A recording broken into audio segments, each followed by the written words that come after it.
Hosted by you/Prudent Composer 3500. My ex-wife and I were married for over 20 years and have 2 children together, 22M and 20F. For most of my marriage, things were pretty balanced. We both shared housework and childcare responsibilities. We were each stay-at-home parents for over a year after each child, her with our son, and me with both our son and daughter. We always had agreements on how we wanted to divide work and generally had decent communication. This changed when my oldest went to high school. My wife got a new job that was both very demanding on her time and required 50% travel. This meant that I had to handle everything about 2 weeks per month, and when she was home, she wasn't holding up her side of the work as per our agreements. I did my best to be accommodating, and we worked through redistributing chores and housework a few times to better fit her schedule, but a lot of the work just kept falling to me. When the pandemic happened, things got worse, but I tried to just suck it up because I knew the lockdowns were temporary. Finally, when things opened back up, the situation continued to decline, and I asked to go to counseling. She missed a lot of our meetings and just didn't commit to it. At that point, I decided that I wanted a divorce. Unfortunately, it was a really tough time for the family. My son was preparing for college in person after his freshman year being remote, which was both a financial and logistical challenge. At the same time, my daughter was also struggling with depression, and I had become her main support person with my wife gone half the time. I made the decision to wait until my daughter was in a better mental state and our family was in a financially stable place before filing for divorce. I did my best to continue contributing and was essentially a single parent for 3 years. On a few occasions, I brought up counseling again, but my wife said, things were good and wouldn't go. We pretty much didn't have sex during that time, and there was one summer when she essentially moved to North Carolina for 6 weeks for work. She came home on some weekends. Last year, after my daughter started her sophomore year of college and was in a better place mentally and emotionally, I sold off some of my stock investments to create a trust for my kids to ensure their college was covered. Then I filed for divorce. At first, my wife was really angry, then she left to live in North Carolina again. When she came back 4 weeks later, she said she wanted to work through it, but I told her I had made the decision to leave years ago and wasn't interested. We eventually worked through mediation and had an amicable divorce. My kids live with me now and support me, but all of my in-laws and even most of my family, outside of my sister, think I'm the jerk. They believe I should have forced the issue more when we started counseling and either divorced earlier or made it clearer to my wife how important counseling was to me. They've called me selfish, and some of my in-laws are refusing to interact with my kids when they're at my house. For example, my daughter FaceTimed her grandmother once this summer, and she hung up once she saw that my daughter was at my house. They also created a bit of a scene at my son's graduation in the spring, refusing to acknowledge me and demanding that my son choose to celebrate with them or me rather than having dinner together as a group. I encouraged my son to go with them, and we had our own celebration later, but something happened at the dinner, and my son has been living with me and is now almost no contact with them. I honestly feel like I did what was best for my kids, but now it feels like their mom's family is punishing them, and I feel like a terrible father. I admit that it might have been more mature to address the issue head-on with my relationship with my ex, but I felt that it was about more than just the two of us. Frankly, I feel like my lack of backbone years ago has made this divorce worse for my kids, but I also believe that if I had to do it again, I would still prioritize my kids over my own feelings and make the same choice. Am I the jerk here? Edit. Holy crap, this blew up.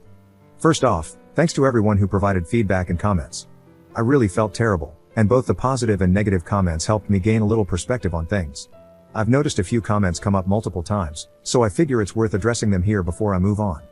When my wife took the job, we were doing well financially, but the job still came with a big raise. I was making about $200K, and the job she took raised her salary from about $80K to $140K. That increase allowed us to go from simply saving for an emergency fund to having enough to pay for our kids' college outright. We both work in tech, but she works for a defense contractor, and some of the work needs to be done on site. Only one of the offices relevant to her work is near where we live. When we originally discussed the job, her plan was to work in the high travel role for a while and then try to transfer to a lower travel role based near us. She got promoted a few times, and staying near our home wasn't an option unless she took a significant pay and title cut. When we divorced, I was making about $280K, and she was earning a little over $300K. Some folks were also confused by my stock comment. I'm a software engineer for a big tech company, and about 20 to 30% of my salary comes in the form of RSUs, restricted stock units.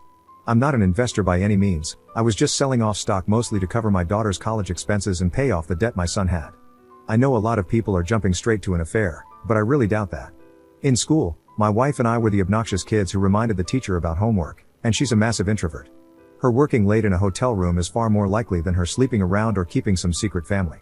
There's always a chance I'm wrong here, but I think this is more of a situation where Reddit sometimes assumes all divorces involve infidelity.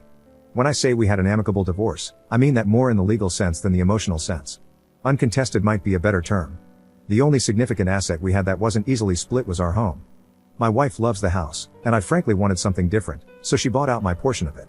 Our kids are adults, so there was no custody issue. Our assets were mostly divisible, so there were no major complications there.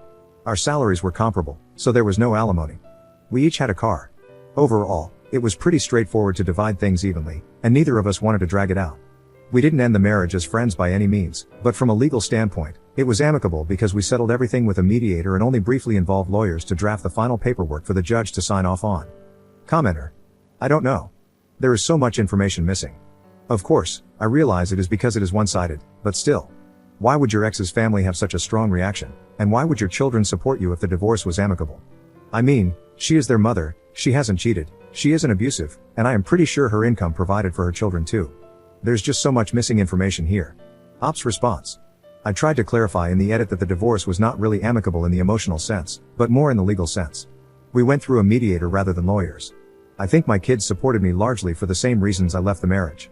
My wife hadn't really been a part of our family for years.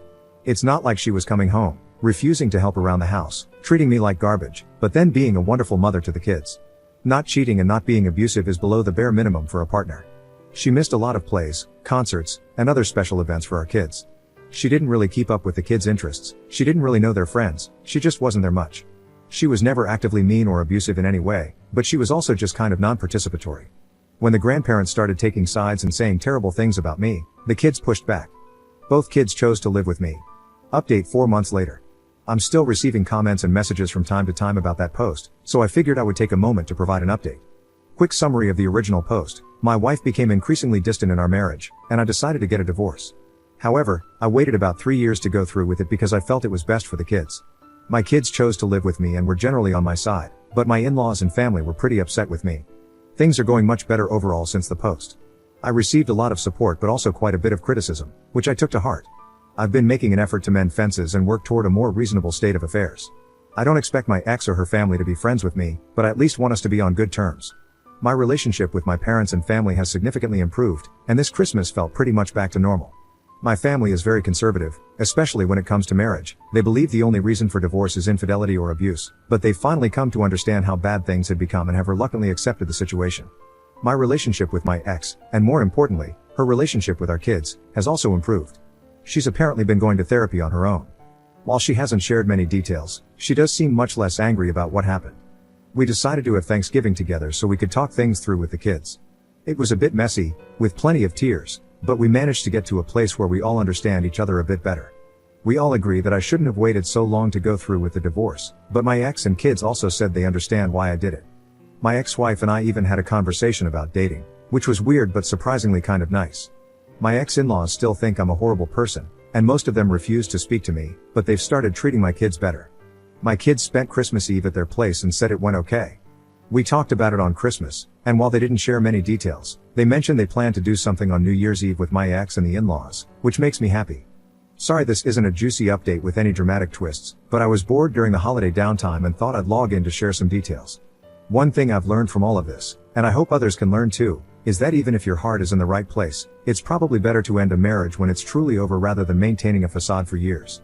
I don't regret getting a divorce, but I do wish I hadn't waited 3 years after realizing it was over.